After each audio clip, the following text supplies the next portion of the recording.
ஒரு நாள் தந்தையை ஒரு உயர்தர ரெஸ்டாரண்ட்டுக்கு அழைத்துச் சென்றான் மகன்.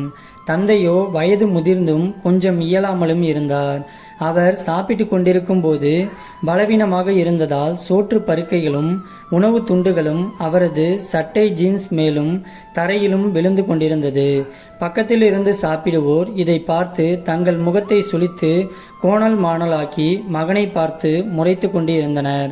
ஆனால் மகனோ மிகவும் அமைதியாக அப்பா சாப்பிடுவதையே பார்த்து கொண்டிருந்தான்.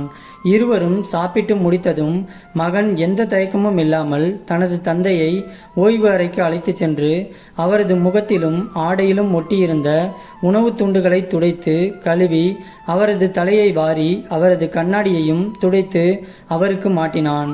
இருவரும் ஓய்வு அறையில் இருந்து வெளியில் வர ரெஸ்டாரண்ட் மிகவும் அமைதியானது. மகன் கவுண்டருக்கு சென்று பில்லிற்கு பணம் செலுத்தி தனது தந்தையை கவனமாக அழைத்துச் செல்ல தயாரானான். அப்போது அங்கு சாப்பிட்டு கொண்டிருந்தவர்களில் ஒருவர் எழுந்து எதையாவது விட்டுவிட்டு செல்கிறீர்களா என்று கேட்டான்.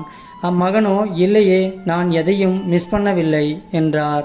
அதற்கு அந்த மனிதர், இல்லை, நீங்கள் இங்கு சிலதை விட்டுவிட்டு செல்கிறீர்கள். இளையோருக்கு ஒரு பாடத்தை விட்டுவிட்டு செல்கிறீர்கள். அத்தோடு எல்லா பெற்றோருக்கும் நம்பிக்கையை விட்டுவிட்டு செல்கிறீர்கள் என்றதும் அந்த ரெஸ்டாரண்டே மிக அமைதியானது.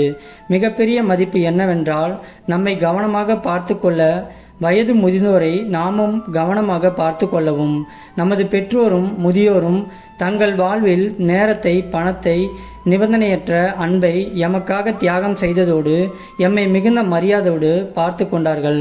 நாமும் அஞ்ஞனமே அவர்கள் மேல் மிகுந்த மரியாதை கொண்டிருப்போமாக.